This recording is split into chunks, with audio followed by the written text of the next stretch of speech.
And welcome everybody to Unfiltered Sports Weekly. As always, my name is the Kev.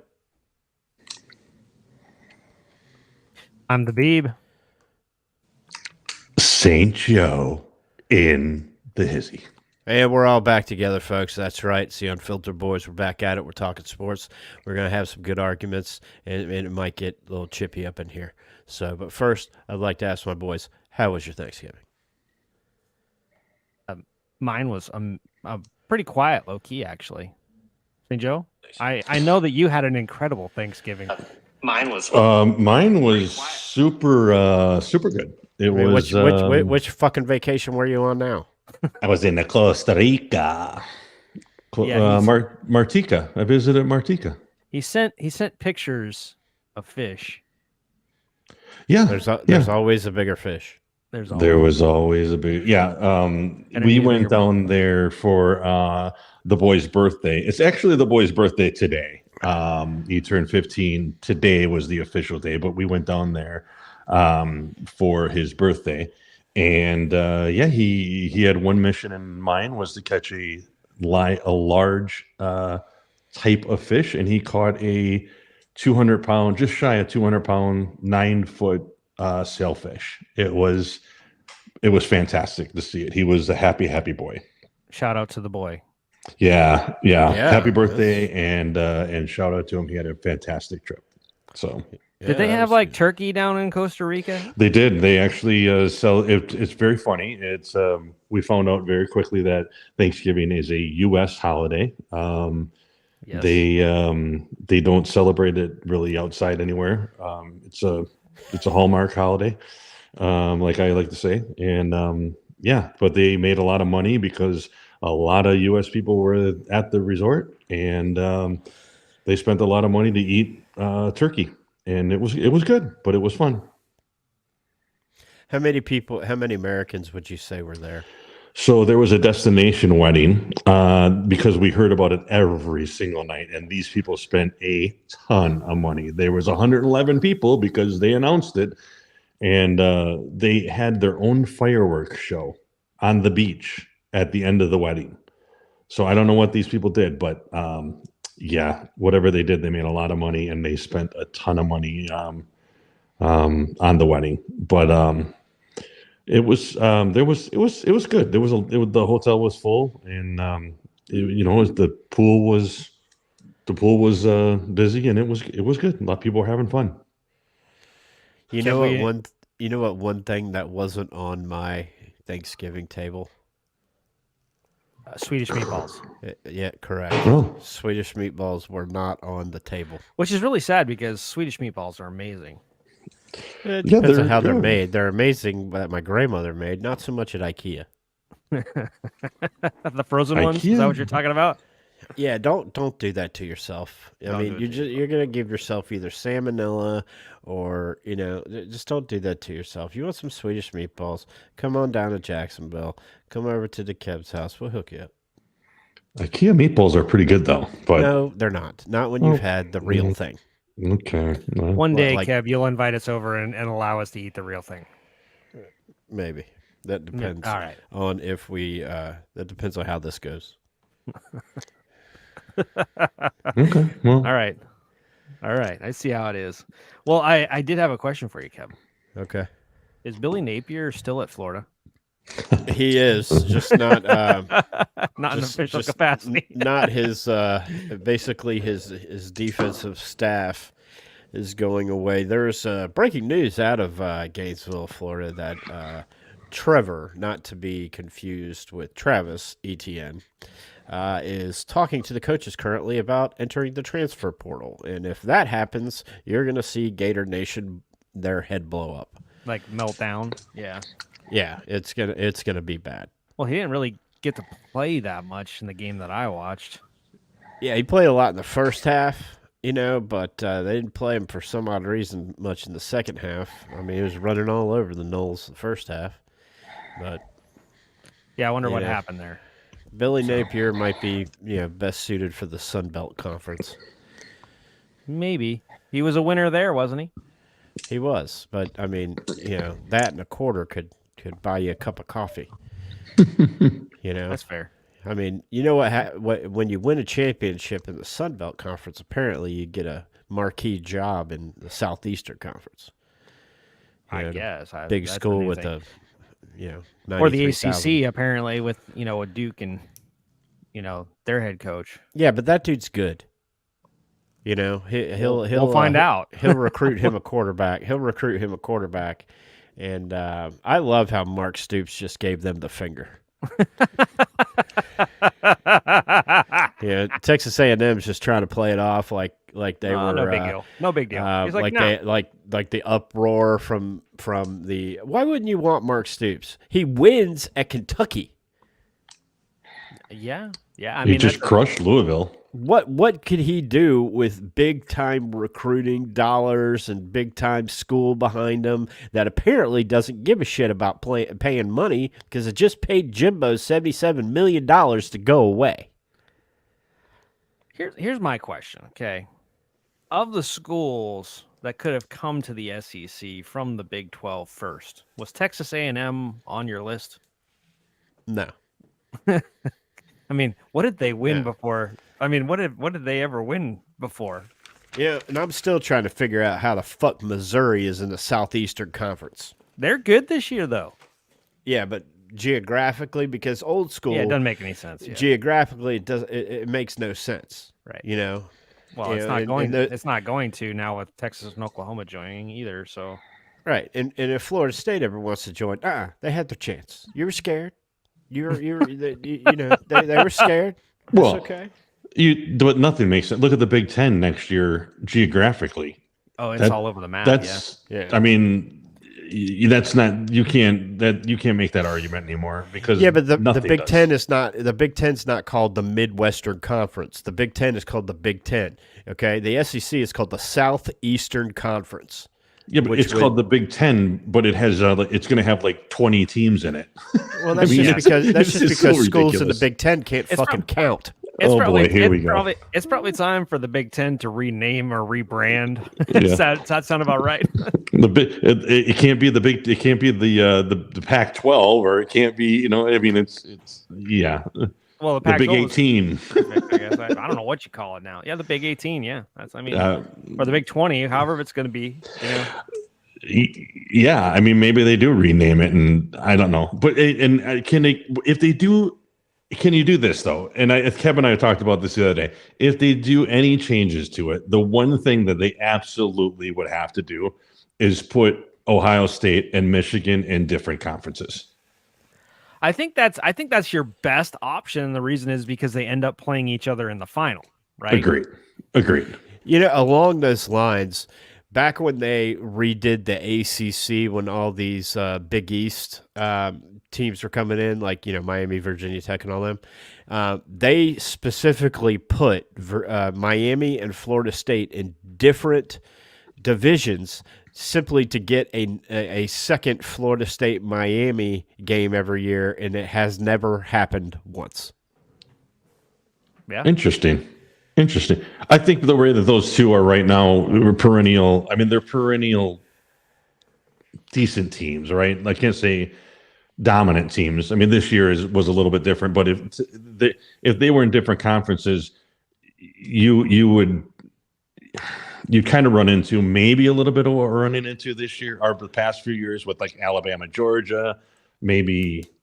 I don't know. I think it'd be a lot more competitive if they were in different divisions for sure. Yeah, because it turns it into a de facto, de facto playoff. Yep. Okay, you got a final here, which would be like a quarterfinal. Yeah. For just kind of like the SEC championship game. It's like a quarterfinal, game, and maybe they both get in, maybe they don't. I mean, if Ohio State and Michigan were to play again, and that goes Ohio State's way, then they got. 'cause Correct. I don't know if you've seen, but Ohio State only dropped to 6. Right. In the college football playoff, they only dropped to 6. I know we're going to go over that in a second, but so if Michigan were to lose, to Iowa, We got problems. Right. then We got serious issues. if it stays the way it is, then you have 4 undefeated teams. That's all good. let the 4 undefeated teams battle it out. But if one of them should lose, All right. Well, here's a question I need to ask then, because you brought up Ohio State, and I know St. Joe loves throwing shade at Ohio State, right? I like to call them the suck eyes. Yeah. Well, I got a question for you guys. I like to call them the fuck eyes. This is the 3rd year running they've lost to Michigan, right? Yeah, And this year, Michigan's head coach didn't even have to show up. that's right. That's right. He may be the Bears' new coach. Right. And we'll bring up the Bears later. But the Buckeyes, who did they beat this year that was any good? Penn State. Oh, well, that was Michigan's claim to fame. Who's Penn State beat? Ohio State. Penn State did not beat Ohio State. Michigan beat Ohio State. Who did? Oh, I'm who- sorry. I thought you said Michigan. I'm pretty sure Between the that Penn two State beat the Florida School for the Deaf and Blind. Right, and that's kind of my point. Penn State does not have a win of note on the season, and they were the linchpin for the rankings of the Big Ten. Because Yeah, they who were does ranked- Georgia? Who does Georgia have? Well, and that's the other question that we got to bring up. Who does Georgia? They beat Missouri, didn't they? Missouri was Yeah. ranked in the top 10. Tennessee was ranked. Georgia has had the easiest schedule ever when it came out. They beat 2 top 10 teams. 2. And But Missouri does that give them power? I mean, honestly, does that give them power ranking to be Number number one? No. I mean, It's I don't think so. What do they call it? The eye test? Is that what they call it, Kev? Right. Yeah. Right. But see, like, my point was Penn State hasn't really run away from any teams in the No. Big Ten. And then Michigan kind of beat them by a couple touchdowns, and Ohio State kind of beat them by a touchdown and a half. And suddenly that's who Ohio State is beat, right? Is Penn State. That's it. And then they got beat at Michigan. So my question to you then becomes, what on Ohio State's resume causes them to be ranked, with the idea that if Michigan loses, they could end up in the playoff? They can't. I don't think that Ohio State can. I don't think mathematically. I guess mathematically it's possible. I don't think it's probable that Ohio State would end up in the playoffs. Right. All right.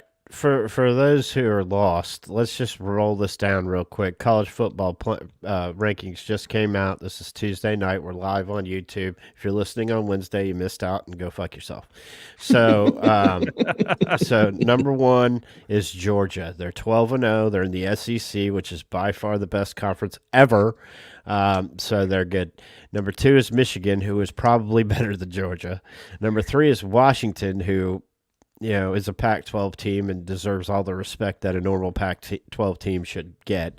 And then number 4 is Florida State, who just beat the Florida Gators. The first 2 out are Oregon at 5 at 11-1, and number 6 is Ohio State at 11-1. Now behind them are Texas and Alabama. So How? here's let's take this piece by piece, and here's my question for you guys.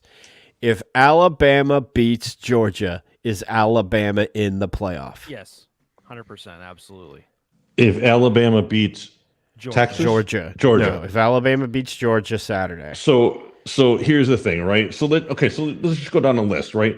Georgia's number 1 because they're king of the mountain, right? They're the national champ. Nobody's beat them off. Whoa, hang on. Nobody's beat them. That was a Freudian slip there, I guess.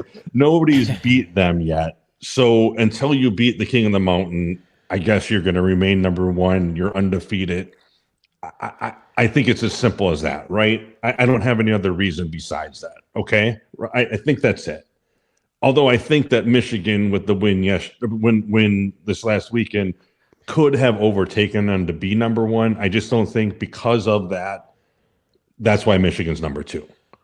Like you said, I think Michigan's probably better than Georgia, but I think that's probably the reasoning. So Georgia, great. Michigan, they've proven they're the best team in the Big Ten right now. They're going to kill Iowa. I think they're the best team in the country right now. But yeah, I wouldn't want to play Michigan. They're going to kill Iowa. Here's my take. If you're a 12-0 team coming out of the SEC, you're going to be ranked number 1 no matter what. It doesn't matter. Doesn't matter who it is. Whatever Yep. SEC team goes undefeated is going to be ranked number 1. That's because it just means more here. I don't think you're wrong. Currently, and probably for the next 100 years, they will be the best. They will be the best conference in America. So, if someone goes undefeated in the SEC, they will be the number 1 team ranking wise. Are they the best team in America? Boy, that'll be hard to decide. Michigan sure has looked good this year. I mean, they have looked so good this year. But sorry, I didn't mean to interrupt you, St. Joe. You had more. No. You're fine. You're fine. Washington, they won the Apple Bowl, whatever you want to call it. They beat Washington State, so whatever. They had the better apple. That's fine. It's fine. Washington, they're undefeated. Great. Florida State. I don't know if I'd want to play Florida State right now either. Florida State's a good team. I think that where they deserve to be is 4. I think that's a legitimate beef. I think that's a good spot for them. I think they're the first one. I don't know. I mean, are they the first one out? What is Florida State ranked right now, Kev? What'd you say? Number 4 in the college football playoff. Well, okay, so here is another scenario that I want to get your take on. What happens if Oregon beats Washington? Is Oregon in? Yeah. So that's the thing. Well, you said if Alabama beats Georgia, Alabama's in, right? Yeah, right. But you can't have that without putting Texas in because Texas beat Alabama. Right. So then Alabama's in, Texas is in. If Oregon beats Washington, Oregon's in. Who's number 4 then? Florida State. They're undefeated. Who's Florida State play? Or Michigan. Florida State plays Louisville. We haven't even named an SEC So team. Florida State plays Louisville, right? Michigan's going to kill Iowa. So let's just play that out, right? So out of those games, let's just say that scenario happens. Alabama beats Georgia, right? Okay. Texas beats Oklahoma State. Oklahoma State. They're ranked top 20. Yeah, fine. Okay. All right. Oregon beats Washington, and Michigan crushes Iowa. Well, point of order, Louisville is ranked higher than Iowa. So if Florida State were to beat Louisville, then they would have a better win than Michigan. Yeah, but if you go, I get it. But I mean, so you've got who's in?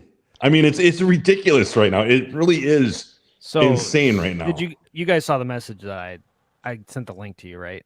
Yeah. In this scenario, Alabama beats Georgia. Okay.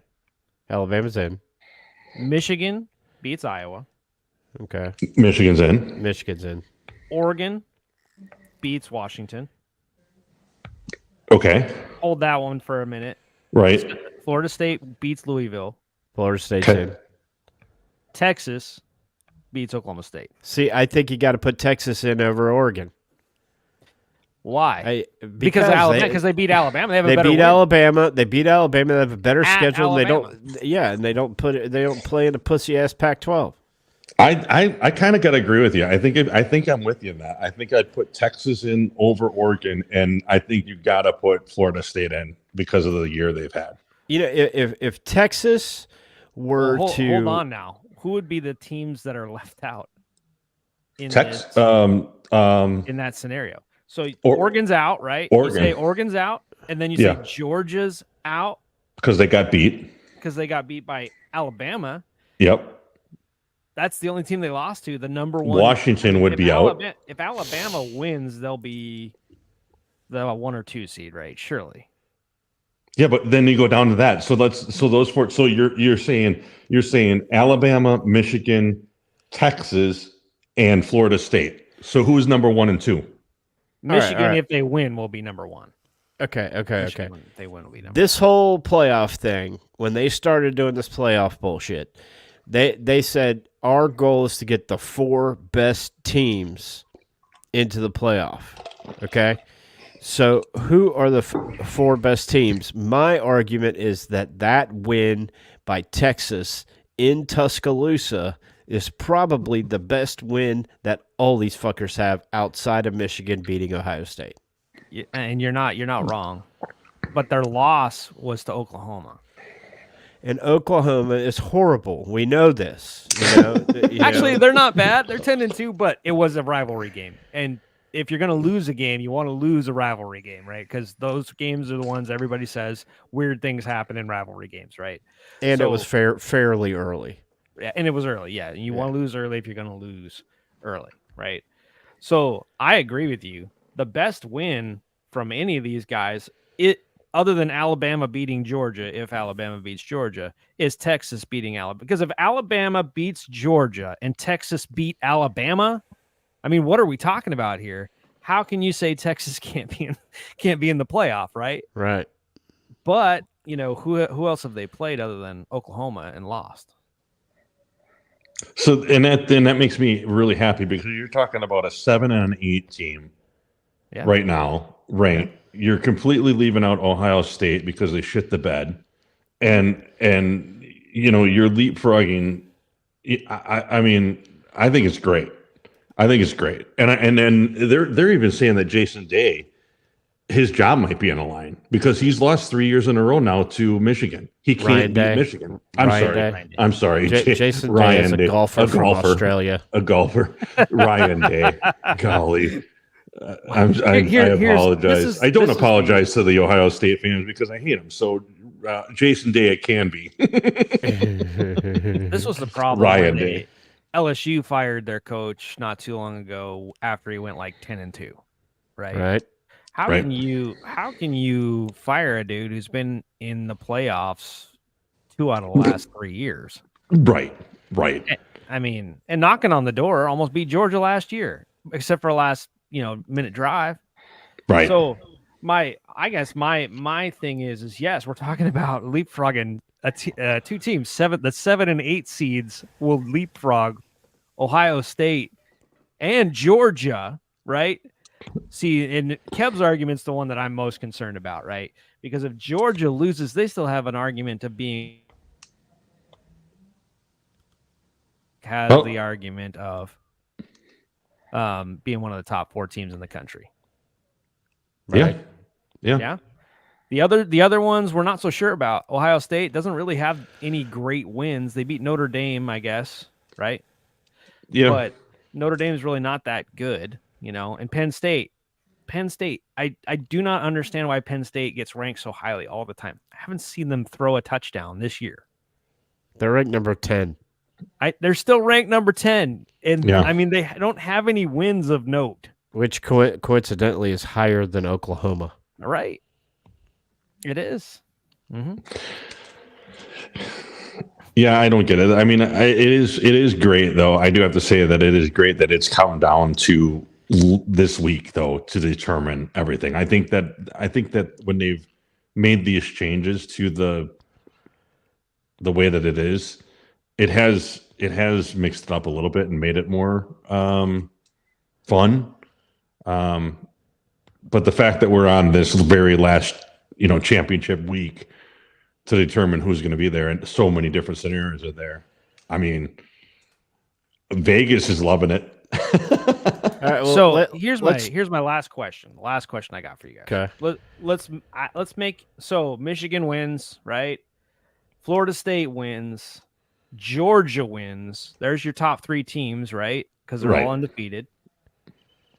If Oregon and Texas both win, who do you choose, right? What about Florida State? Well, I already said that they won, so they're one of the top. So in. Michigan, Georgia, Florida State, they're all in if they win, right? Correct. So Alabama loses, that's a second loss, they're out. So then you have 12-1 Oregon if Oregon wins, or if Washington wins, then they are undefeated and they're number 4. Then you have 4 undefeated teams going in the playoff. No questions about who's in the playoff. Game on, yeah. Right. Game on. If one of them loses, yeah. Oh yeah. Mass chaos. It's insanity. Yeah. Utter insanity. What are your guys' prediction for this weekend?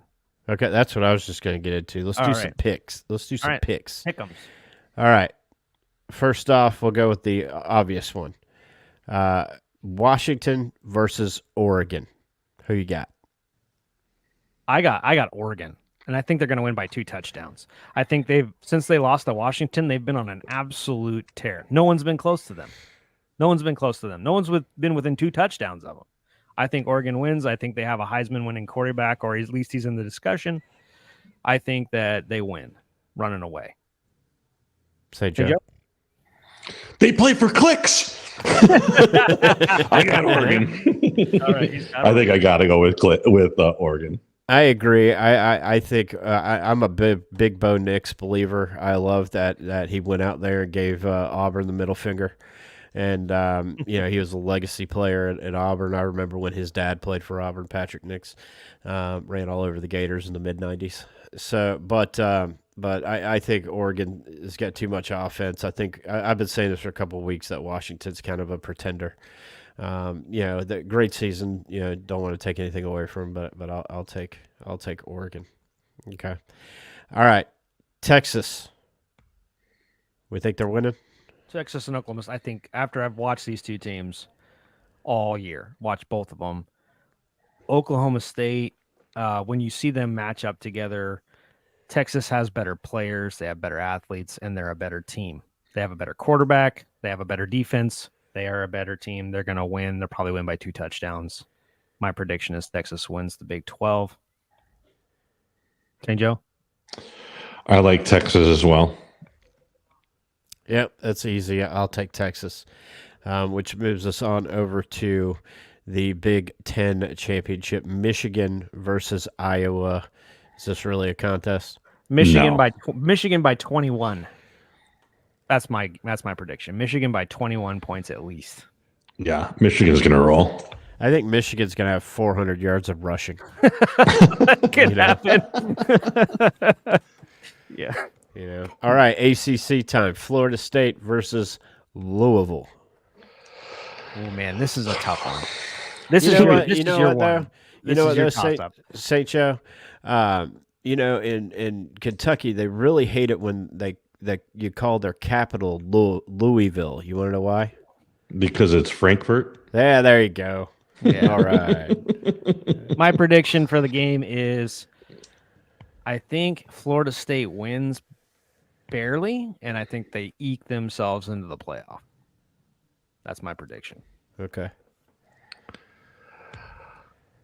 I'm going to go for the upset. I'm going to say that Louisville pulls it out They're because good. they I mean, they're just good. they They just got pissed got off their that- ass yeah. handed to them by Kentucky, and I think they're going to be pissed. So I think Louisville is going to come back, and I think it's going to be a great. This could be one of the top games to watch. I think this one, and I think Alabama and Georgia. Alabama, Georgia is going to be a great game to watch, and so I'm gonna say Louisville is going to pull it out. Okay. And piss off a lot of Seminole fans. I'm going to take Florida State by 10. Yeah, Florida State 31-21, somewhere in there. Florida State, but- they're in the playoff? Yeah, and they're in the playoff. But Okay. Louisville, at some time in this game, will be leading, and everybody will be freaking out. You know what I'm saying? Yep. But if last weekend taught us anything, it's wait until the end of the game. So it's because Florida was beating them, most of the game. Anyway, so best for last, Alabama Crimson Tide versus Georgia Bulldogs. Beebs, who you got? This is the one that will cause the most chaos if there's an upset, right? If Alabama goes in and beats Georgia, Yeah. we're all going to be like, what the hell are we going to do with the playoffs now? I mean, that's just one of those things. I do think Alabama beats Georgia.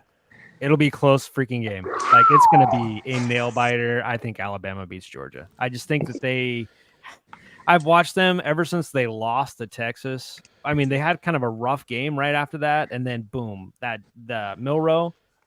I mean, I know that they just barely beat Auburn, but like we said about these rivalry games, weird things happen in rivalry games.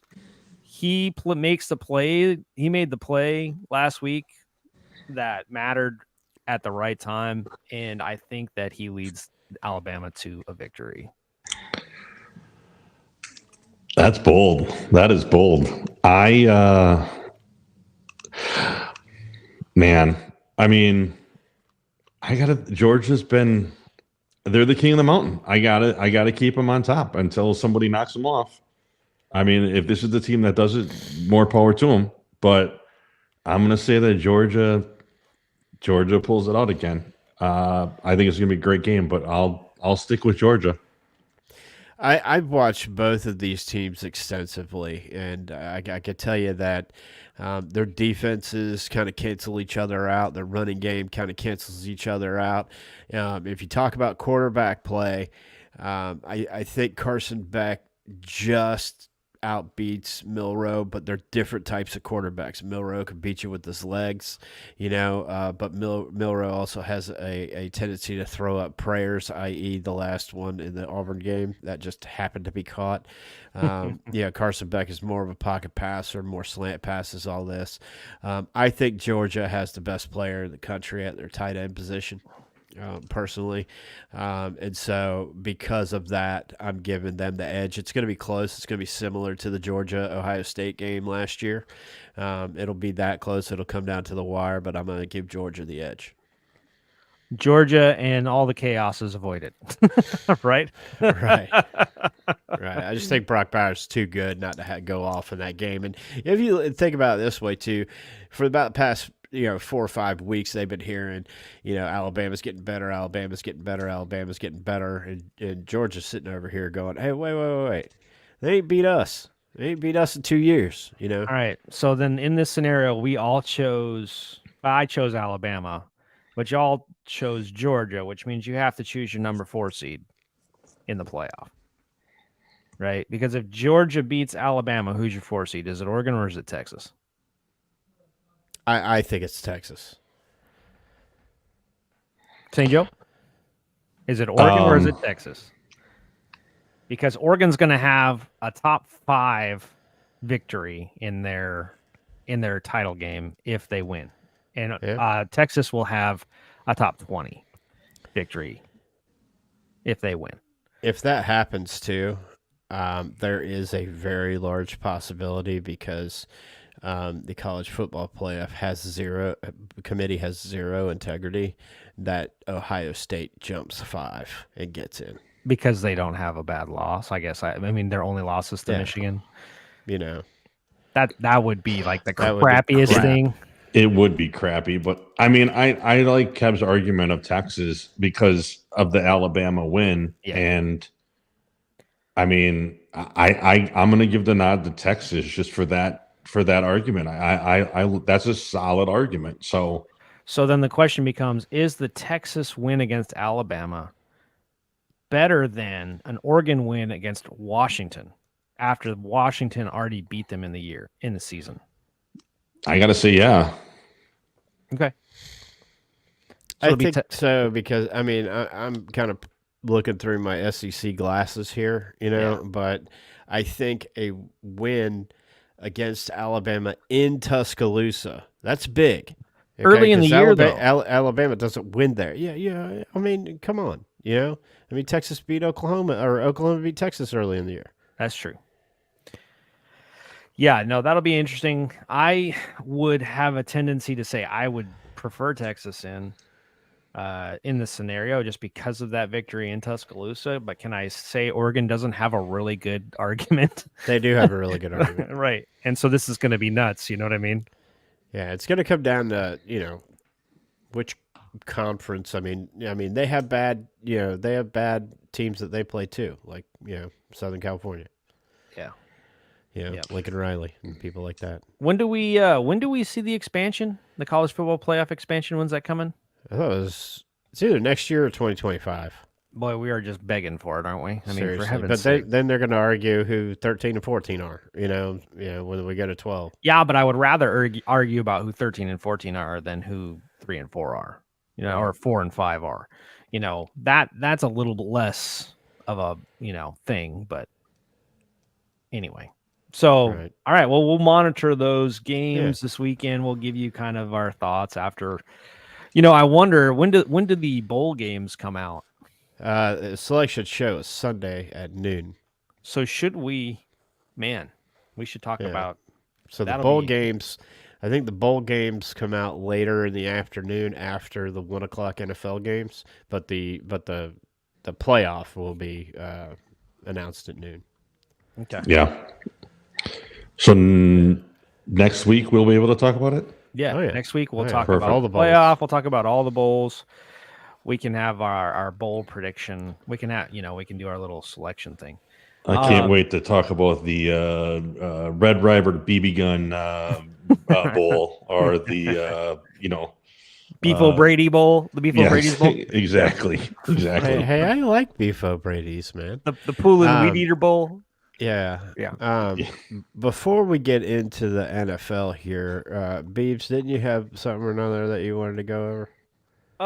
Yeah, but that segment gets. I mean, these guys will not care about this segment, but I actually have two things, and the segment is called "The Best Thing I Saw Last Week" or "The Best," my favorite thing from last week. Essentially, is what the segment is. We'll come up with a better name, I guess, down the line. But over the weekend, I want to bring up the Milroe touchdown at the end of the Alabama Auburn game because.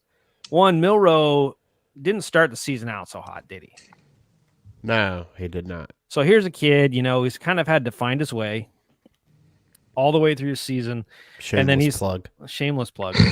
And we're talking about a rivalry game. They have to win it to get into the title. I guess they didn't have to win it to get into the title game, but to maintain any opportunity to get into the college football playoff, they had to win the game at Auburn. And it's 4th and 34 with 34 seconds left, 35 seconds left. Yeah. Is that right? I thought it was 31. Okay, well, anyway, so they're down by what? They're down by 4. Nice. They're very nice. They're down by 4, and it's 4th and 34, so it's the last play essentially of the game. Okay. Milroe throws that touchdown. Were any of you watching the game? Yes. I just wanted to say that for that particular guy, I thought that was a huge play for his career, for that team. I'm not a fan of Alabama. I don't like that player necessarily, but to watch a kid who's gone through that type of adversity, and the receiver making one hell of a catch. You know what I mean? That was one big time catch. It's nice to see people kind of sort through a season like that and succeed in that way, even if you are not a fan of the team. And I know that Kev doesn't care because he hates Alabama. I don't like Alabama particularly, but it is really cool to see people succeed in that way. So that was my first. That was my first favorite. The second one, these guys won't care about too much, but over the weekend, my favorite team in sports is Manchester United, and they were playing a kid, and I call him a kid because he's 18 or 19 years old. His name is Alejandro Garnacho, and he's a forward for Manchester United. What was his name again? Alejandro Garnacho. He's an Argentinian. It's time for a Unfiltered Sports Weekly sports update, and coming to you live from Jacksonville, Florida, where the Jacksonville Jaguars have defeated the Houston Texans in Houston to take a commanding lead in the AFC South. Back to you, Beebs. And that was great. Thanks, Kev. Like I said, these guys don't care about this portion of the program, but I'm going to talk about it anyway. Was there guacamole on the side?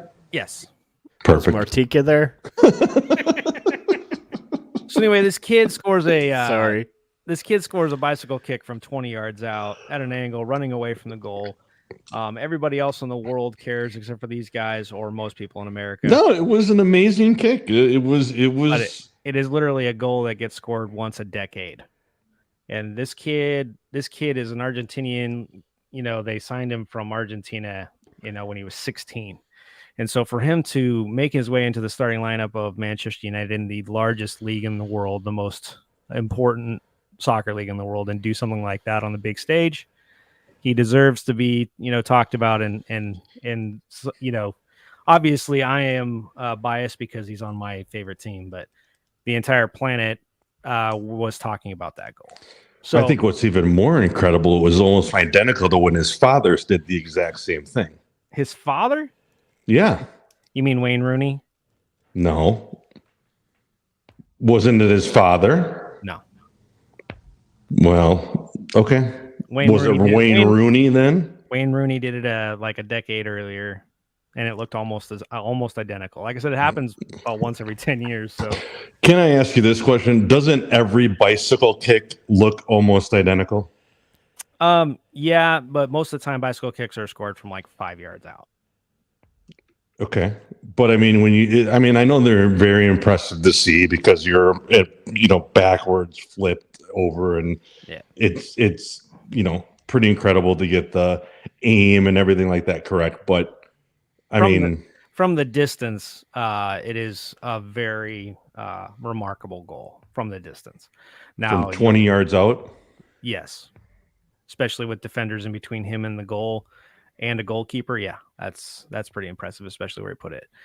I know that takes some understanding, or you don't really care, but would you say it's as impressive as kicking a 37-yard field goal?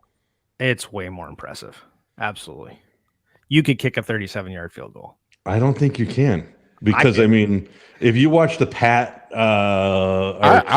I went to the damn College Football Hall of Fame, and they had one there, and I had a couple drinks, so I thought that I would get up there and kick a field goal, and it's like a 15-yard field goal, and I didn't even fucking get it 5 fucking yards. Yeah, if you watch College Game Day, they do it every single time, and they're trying to give somebody $100,000 or whatever for a 33-yard field goal, and they can't do it. I've made one, so I don't know. No, I have, but that's all right. It's a little bit different when you're running away from your target, and then you're doing a half backflip and then kicking it over your head the other direction. Wouldn't you say? Yeah, but and the goal's only 8 feet tall, and there's a goalkeeper who's 6'5". Maybe he was just a shitty goalkeeper. He's the starting goalkeeper for England. yeah. That's agree to disagree. Anyway, so that was my favorite. Did anybody else have a favorite moment from this past week? I got a problem with. Okay. Oh. Do you want me to do that now? Well, no, I thought that's our last segment, right? Well, I got a new last segment. All right. Oh. The problem is the problem. Let's hear. I'll tell you my favorite. I'll tell you my favorite thing real quick, because it'll lead into, and you can tell me your problem. Okay. My favorite thing is, you're all gonna know, is that the Bears won a game without scoring a touchdown. That was the worst football game I've ever watched in my life. It was good and that's for me. I went to a Jaguars Colts game where the final score was 6-0.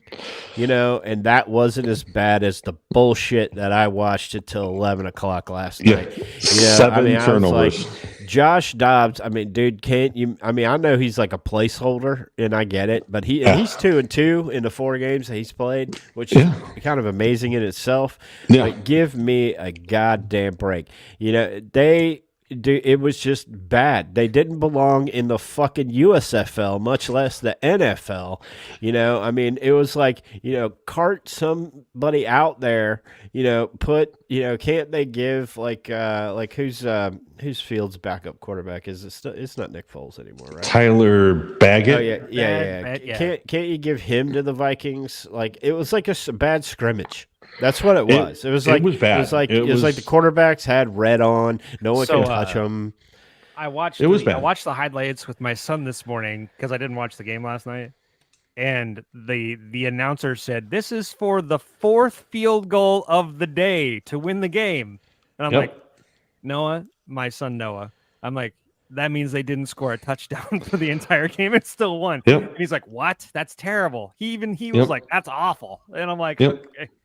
That would have been a great game. time to have the Bears or the Vikings kicker on your fantasy team. Yeah, he was on my bench, but I think it was funny. But the other stat that I loved in that game is it was the first time that Eberflus beat an NFC team in his division. Like, the announcer goes, "Well, first win in a year and a half." I'm like, Jesus, it was just horrible. What is the Bears' record right now, though? They have 4 wins. Oh, okay. For some reason, I thought Yeah. it was 5. They I don't just know why. keep creeping up to They they have somehow this win. the second Yeah. and third pick now, so they're trying to move themselves out of the But Caleb Williams sweepstakes. I don't want that crybaby, so that's okay. You know that if they position themselves 3 to 6, they might be in the Marvin Harrison Jr. I think they're still going to get Marvin Yeah. Harrison They could Jr. get him. Yeah, Yeah, that'd be they a could good get point. him. That'd be a good break right there. Yeah, I think they'll get Marvin Harrison Jr. and they'll pick up somebody else to. I think him be and all right, Fields but- are boys, aren't they? What's that? Him and Fields are yeah. and Fields are boys, right? No. Yeah, Ohio State. Stroud. Yep. C.J. Yep. Stroud was his quarterback. Well, Stroud Fields was before Stroud, though. Right. Yeah. But Yeah. Harrison's a sophomore, so he played with Stroud last year. No, I mean they're still alumni, Yeah. though. Yeah. They're still suck eyes. Yeah, Oh, fuck eyes, Yep. Yep. you know. Anyhow, as we get into NFL talk here, my problem is with an NFL team, specifically their owner. Oh. And it's the owner of the Carolina Panthers. His name is David Tepper. Okay. Fired his And coach. this clown, because Matt Rule, he gave him, 10 games? 11 Yeah. games Yeah. last year? And then he goes and hires NFL veteran Frank Reich, who, to tell you the truth, didn't really do that bad of a job at Indy. I mean, they gave him old-ass quarterbacks. They gave him Phillip Rivers, and then they gave him Carson Wentz. So that's what he I thought had. it was We Matt got- Ryan. Wasn't it or Matt, Matt Ryan? Ryan? Yeah, Carson Wentz was there too. Matt Ryan was there as well. So the 3 of those guys, because I think it was Carson Wentz. No, it was Phillip Rivers, then Carson Wentz, then Matt Ryan. Yeah. And when he got Now- hired, Yeah. so now he's out at Carolina, and my question, the problem I got is he just made the value of being a head coach in the NFL specifically for the Carolina Panthers. I mean, who's going to want that job? It's tough. Wasn't there some controversy too? Like Frank Reich wanted C.J. Stroud instead of. No, the owner came out today and said that they thought they were going to. He kind of backtracked his words. He said they thought they were going to pick at 2, and they thought Bryce was going to Houston, right? So they were planning on C.J. Stroud. Well, when Houston picked C.J. Stroud, they said, okay, well, we're the way he said it made it sound like we're settling for Bryce, but yeah, you don't want to. I mean, you got a rookie quarterback that's struggling. He's on a team that blows, and. I mean, they don't block for him. I can tell you that. I mean, when you watch any of their games, they don't block for that kid. So, I mean, you don't really know how good he is. How could you possibly know how good he is if he doesn't have time to throw? Do you know who the Carolina Panthers' #1 receiver is? No. Adam Thielen. Is Adam Thielen. Well, he right? should be retired, right? So Who do they have on that team? I don't even know who they have on that team. Well, they traded away McCaffrey right to the 49ers, and he's at MVP status. Mm-hmm. I mean, so I mean, they traded away part of their defense. They DFA'd is a baseball term. They released a couple of corners out there. Their defense is almost non-existent. I mean, when Baker Mayfield can have his way with you, You're in trouble. I mean, Absolutely. that's just bad. Do you know who the quarterback of the Atlanta Falcons is? I have no conceivable idea. Right. Well, his name is Ritter, and Ritter. when he could throw for 400 yards on you, Yeah. You're in trouble. Yeah. yeah. So, and the only I will say this until I die: when you hire a coach, in my opinion, that coach needs 5 years Probably to create what he wants to create. Because I mean, if you look at the Jaguars, generational talent, Trevor Lawrence, is what we heard when we came in. It's year 3, and we're still kind of like, oh man, this dude has shitty games. You know, I mean, Peyton Manning didn't really get good until year 5. You know, not Yeah. like what what we saw. That said, Trevor Lawrence was the number one quarterback. I mean, he was the best quarterback in the league for probably 5 or 6 weeks last year. Oh yeah. And he hasn't like really made any huge mistakes this year. I mean, he hasn't thrown for a bajillion yards, but he likes to get tackled and fumble the fucking football. right. You know. But speaking of teams, maybe we should talk about something a little more positive because there's a team on the upswing that we have friends who root for. So shout out to the Two Penny, because the Broncos are a team I would not want to meet in the playoffs if they somehow make it. They're not making the playoffs. Yeah, I think that's probably a big That stretch ship if has they're probably making the sailed, but I'm saying, hey, if that team, I wouldn't want to play them right now at all. I wouldn't want to play them. I think in the stacked AFC, they would have to basically win out, you know, and I don't think even then they wouldn't have enough victories probably. right, because you're looking at a if you look at the AFC standings now, you're looking at the Dolphins at 8-3, the Chiefs at 8-3, the Jags at 8-3, the Ravens at 9-3, and then I mean you go to the Steelers are 7-4. And not to toot my own horn, but at the beginning of the season, I told everybody don't shit on the Steelers because Mike Tomlin is a great coach, and there they are yet again. But the Browns are 7-4. You get some really tight games, coming up. If you look at just AFC, and I know we're in Jacksonville, and I love the Jaguars and all this, but the next 3 games that the Jaguars play not only are big for the Jaguars, but are big for these AFC standings because the Jaguars play the Cincinnati Bengals on Monday night next week, and then they turn around, they go to Cleveland, play the Cleveland Browns, who are currently 7-4, and then they come back here and on Sunday night play the Baltimore Ravens, and so you have these good games between division leaders. I mean we're basically canceling out the AFC North. But the AFC North, every team except for the Bengals right now is in the playoff picture. It's a tough stretch for them. And let us not forget about the Kansas City Chiefs. Right. Mm-hmm. Yeah, so that's a stacked boy. Did you guys see what Alex Smith said about Tom Brady this week? No. What Alex Smith said about Tom Brady? I'm making a point not to listen to Alex Smith. So there was a quote. They asked Tom Brady about the current NFL, deals, and he came out and said that he's struggling because he sees a lot of mediocrity in the NFL and there's a lack of talent, blah, blah, blah. That's Tom Brady.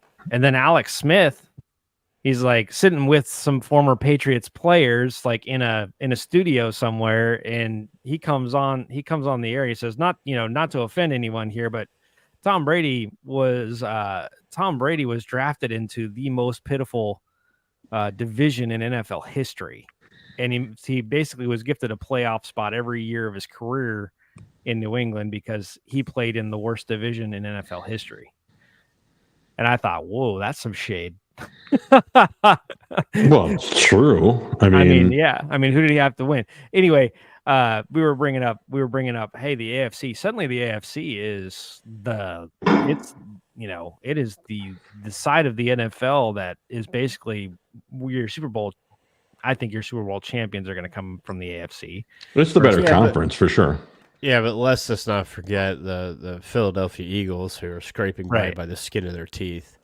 Right. Yeah, are still have the best record in the NFL. Yeah, 10-1. Yeah. Yeah. And do you know who has the second best record, or tied for the second best record in the NFC? San Francisco. There are 3 teams actually. San Francisco Cowboys is one of them. The Dallas Cowboys are the other. Who's the other one? You said San Francisco? Yeah. Yeah, San Francisco, so it's the Dallas. Niners, Cowboys. Who? Is it an obvious choice? Without looking right now, so it's Niners, Cowboys, Eagles, and it is the Detroit Lions. Oh yeah, Lions. How about that? Make the Yeah. huge trade with Matt Stafford, and Yep. they've been better ever since. That's funny. I think their coach has something to do with it. Yeah. Oh they yeah, got- their coach. I like their coach a lot. Yeah. He's a head case, man.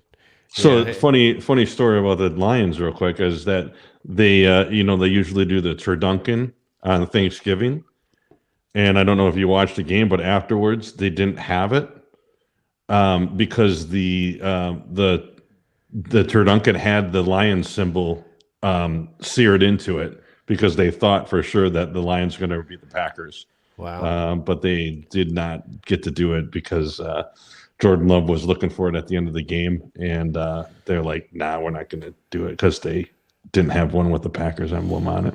Yeah, this is a bad loss for the Lions. Yeah. On there, especially Thanksgiving Day, place is packed. Yeah, Everybody's been drinking since 5 a.m.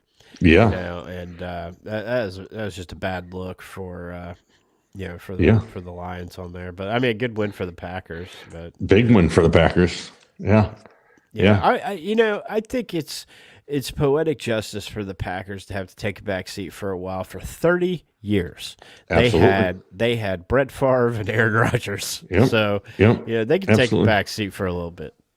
It's pretty Yeah. funny, you were talking about bad people not giving respect, or a little bit about stats, and a little bit. The funny thing is that Jordan Love has almost identical stats to what Aaron Rodgers had his first year, and he's not getting any respect. And now I think people are changing his tune a little bit about maybe we don't have that bad of a quarterback. Their record absolutely doesn't indicate that they're anywhere near the team that they should be. But when they look at it, like you said, they had 30 years of quarterback that they didn't have to worry about. It's just ridiculous. Yeah, But- but if you're a free agent and you're like, okay, I could go play in Green Bay or I could go play at Tampa Bay. Which one you picking? Oh, Yeah, that's I a mean, tough call right because now. am I going to go play in Green Bay where it's 32 below zero, 13 months out of the year? Or am I going to go play in Tampa Bay where I could just like step on the beach and get laid? And not pay taxes. Yeah. That last Well, part's pretty There- important. Yeah, there's that. Yeah. you Yeah. know. Yeah. So I wanted to circle back to the Jags. One thing I've noticed about the team this year is if the game's close, they've been pulling it out. Right? Yeah, they've learned how to finish. Yeah. And so I think that is a step in the right direction for the quarterback, for some of these young receivers that they've got, and I think what you're seeing there, I think the Jags are a hard team to beat. That's what I'm seeing. They definitely played at the level of their opponent, which is not great. I mean, you want to play to your level every week, but they are pulling out victories in close games, which was not something they necessarily have been doing prior to. There's going to come a moment for the Jaguars. You guys know as well as I do that they're going to get into the playoffs and then they're going to turn around and have to play somebody big, like KC or somebody like that. And they're going to beat KC. And when that happens, when that signature win happens, you're going to see everybody who was talking junk about Ridley and talking junk about Lawrence, and they're going to jump on these guys just like they did Mahomes and just like they did Joe Burrow a couple of years ago, because this Jaguar team can win. Yeah, Yep. it can win. And that's why I was yelling at him at the trade deadline. You have a team this year that can win this thing. Go out and get an edge rusher. Because that, in my opinion, is if they were to get, and they did good against the Texans, but man, it's the Texans. They needed somebody to put constant pressure on these guys like Mahomes, and put their DBs on somebody like Kelsey or somebody like that. But they need to get these guys, because every time, I don't know if you guys have watched the Chiefs lately, but they're having trouble scoring in the second half. Yeah. They're having trouble scoring. So, if I'm not trying to look ahead, because right now I'm worried about the Cincinnati Bengals next Monday night. Then I'm worried about the Cleveland Browns. But there's only 6 games left in the NFL season, guys. That's where we're at. Yeah. This is playoff crunch time. You cannot lose. Yeah. If you want positioning in the NFL. And I'll tell you this, that number 1 seed in the AFC, if you have the schedule the Jaguars have, is very attainable because we have a head-to-head with the Ravens. Yeah. Yeah. You know what I'm saying? So I'm just saying, and the Ravens just had problems with the freaking Chargers. Yeah. Yeah, they did. So not to make this a Jaguar show, because I respect all these teams and I respect the NFL and all this good stuff. I think the NFC, it's going to come down to I think the Cowboys are going to do what they always do. They're going to lose. I think it's coming down to the same 2 teams it came down to last year, the Eagles and the Niners. Yeah, I think so too. But this time, Brock Purdy's not going to be hurt, and the Niners are going to beat the Eagles. Ooh. I think Eagles are pretty I'm glad you brought up Brock Purdy because do you think if Brock Purdy wasn't the last pick in the NFL during his draft class that he's not getting talked about for the MVP at all this year? Do you think and he has better stats than the people who are being talked about for the MVP, right? Yeah, but is he even the best player on his team?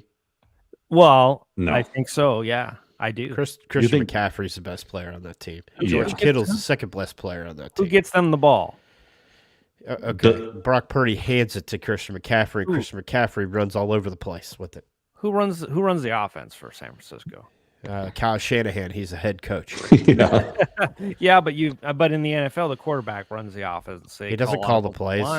He doesn't call the plays. Yeah, but he changes the plays. Okay, here's what Brock Purdy does. Hut, here, Christian, run. My point is, statistically speaking, he should be at least talked about, right? No. Well, why not? Under that rationale, statistically speaking, Graham Mertz for the Florida Gators should win the Heisman fucking trophy. Well, no, because his team didn't win. So Brock the Purdy's Heisman Trophy winning. The Heisman Trophy is the most outstanding player in college football. Doesn't say anything about my team has to win. Ask Andre Ware. Yeah. He went to Alcorn State and won it. Normally goes to a team that at least has a well above 500, win-loss ratio. Okay. So by that rationale, the MVP always comes off of one of the best teams in the NFL, and the Heisman always comes off one of the best players on one of the best teams in the NCAA. That's how it's always been. Who won the MVP last year? Well, wasn't it Mahomes? It was Mahomes. Who was second? I have no idea. Yeah, it was Jalen Hurts. Okay.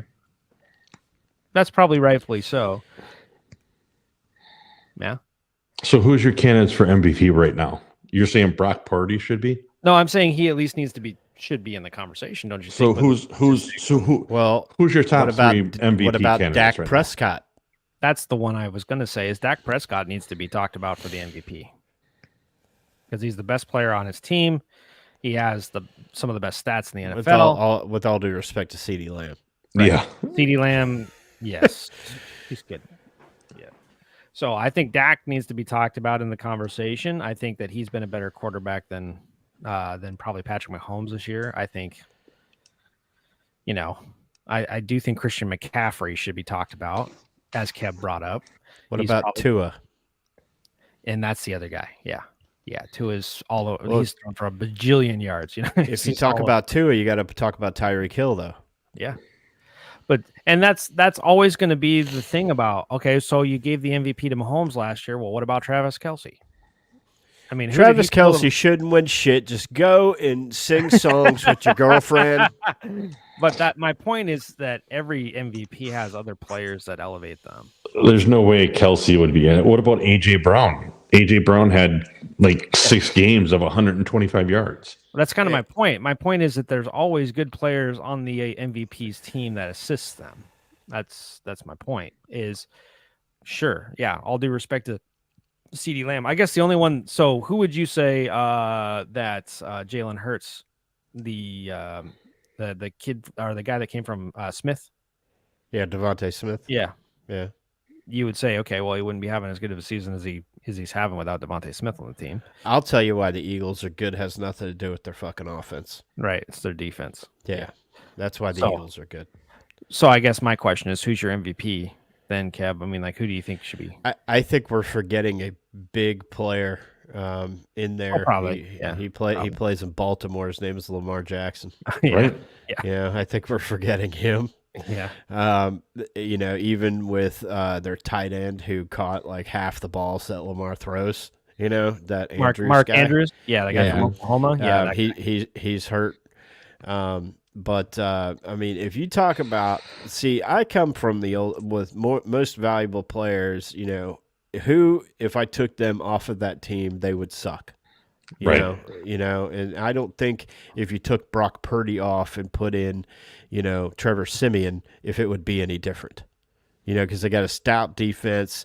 They got Kittle. They got Christian McCaffrey. That's they got perfect. Deebo Samuel. They got that guy, I can't pronounce his last name, at wideout, that Ayoko guy. I mean, they're a fully rounded team. That question's already been answered though, because when Brock Purdy came into the league and started starting for the 49ers, before he started, they sucked, and when he started playing, they started winning. Well, they had Trey Lance, who is sitting on a bench in Dallas right now, which is fine, but that's the point I'm trying to make is they had another quarterback who they couldn't win with, and then they put Brock Purdy on the field, third string quarterback, and then they started winning. Well, so let's just forget that they were winning with Garoppolo. Right. Okay, Garoppolo goes down, Trey Lance comes in.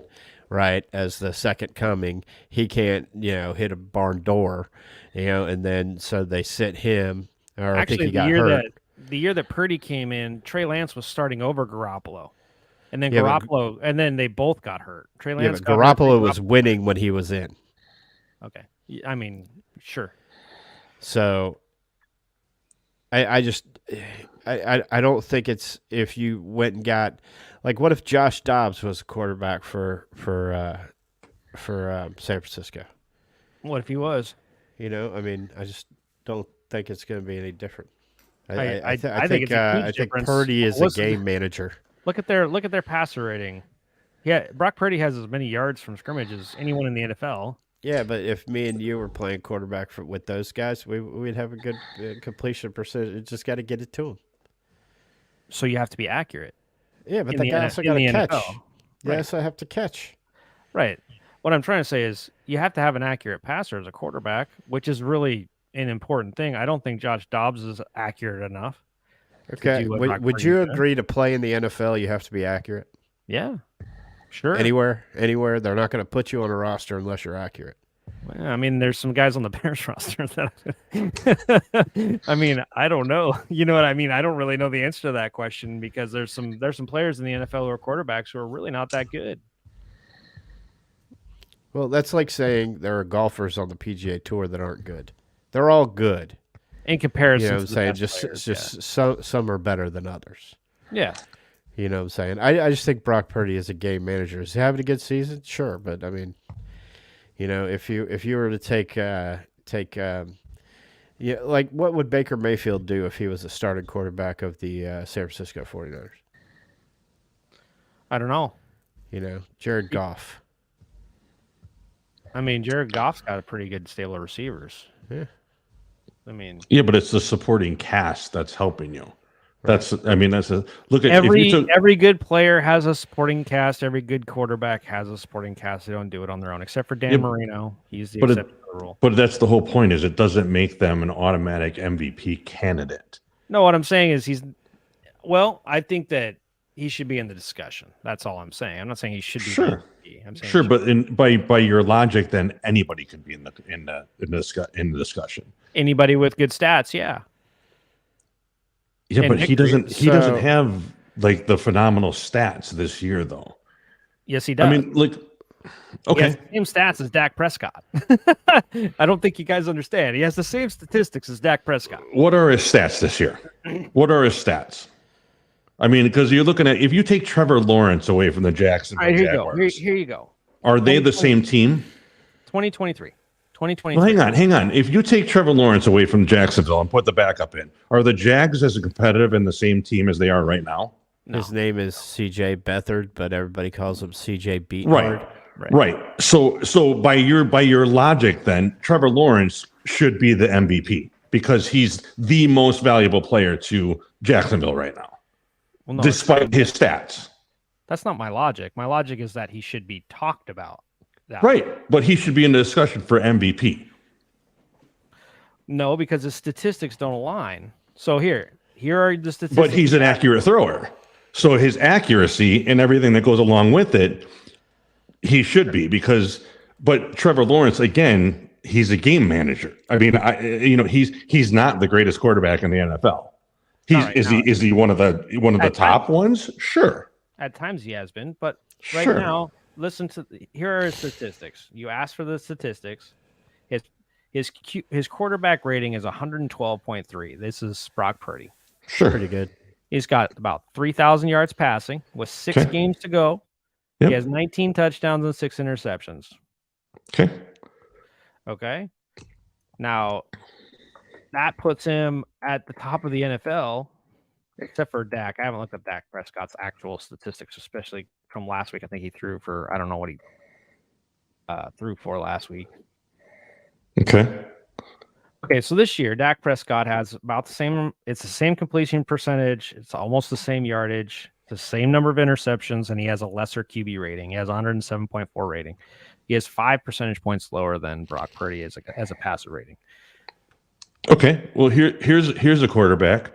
Has 3,266 yards, 19 touchdowns, 5 interceptions, and 100.8 QB rating. So his QB rating is 12 points lower than Brock Purdy's. Yep, 12 points lower than he is, but he's a much better quarterback than Brock Purdy. I guarantee you it. Guarantee 100% that this guy is a much better quarterback than Brock Purdy. Is that Tua? Is that Tua? Nope. Is it Lamar Jackson? Nope. Well, 19 It's touchdowns. CJ Stroud, and he's a rookie.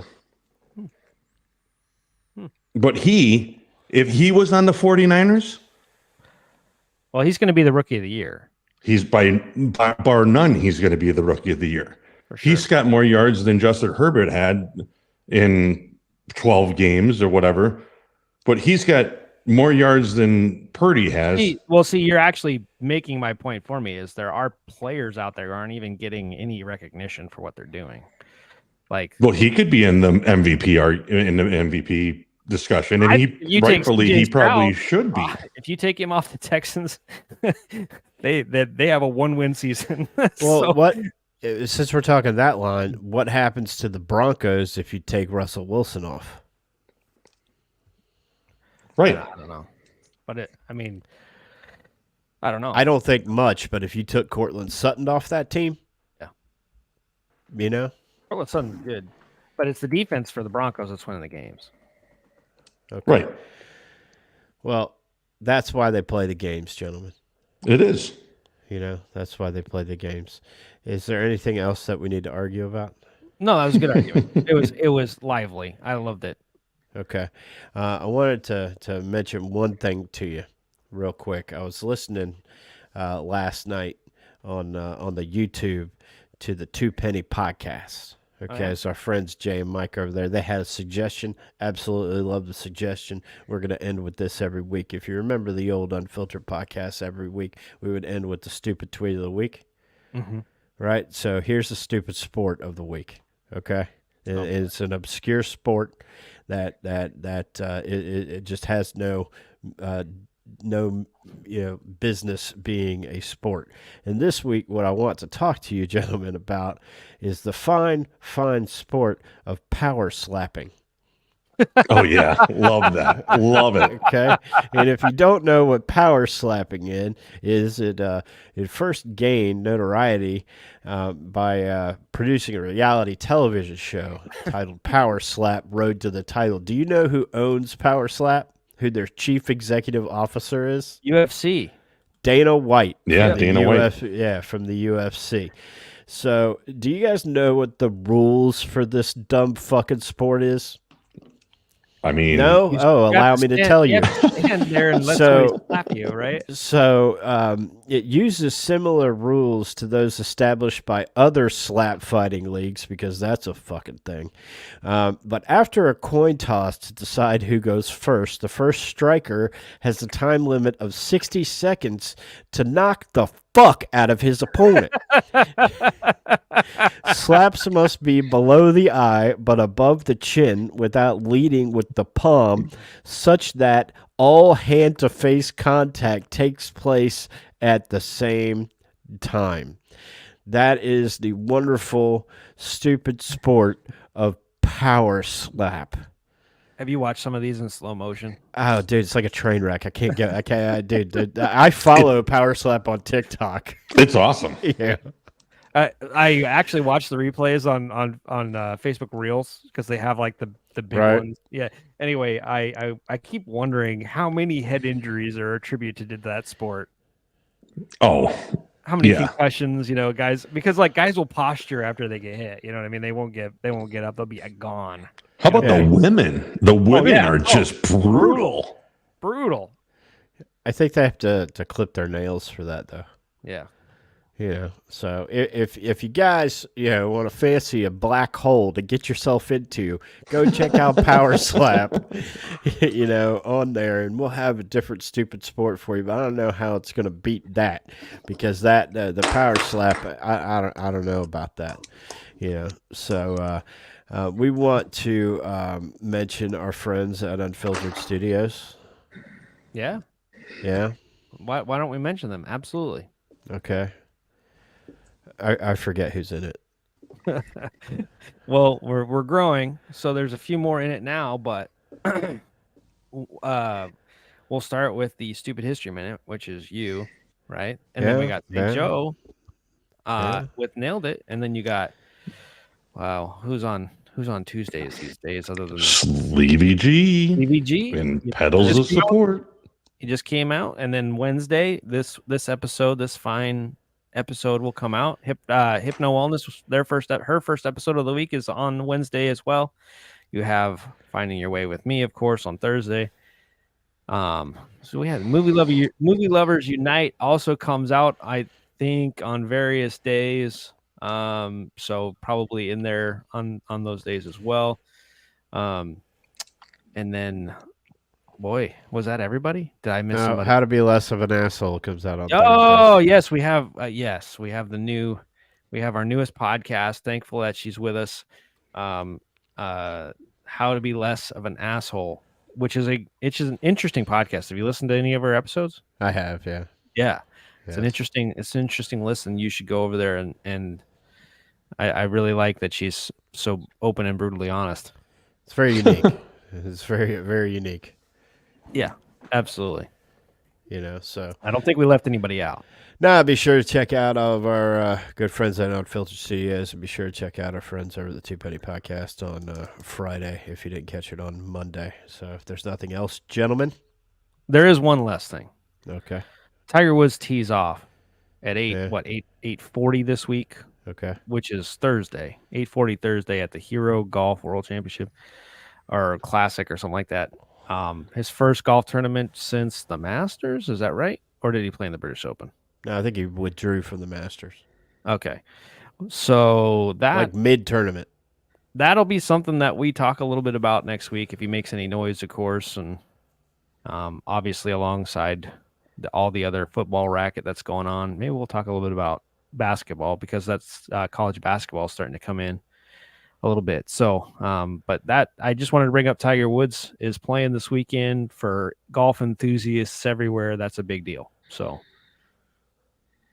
All righty then. Tiger Woods tees off tomorrow, or Thursday rather, which is tomorrow if you're listening to this on Wednesday. And we'll be sure to follow him and don't let him win it. Don't let him win it. I will talk shit. I'm a big Tiger guy. Me and Tiger are the same exact age. So I'm a big Tiger guy. Tiger doesn't really have a big woman following, but that's okay. The fact that he's been ridden more than Seattle Slew is irrelevant. So with that, go check him out. We'll be here next Tuesday night at 9, and every Wednesday by the time that you wake up. So for St. Joe, for the Beeps, my name is the Keb. We'll catch you guys next week. Catch you on the flippity flop.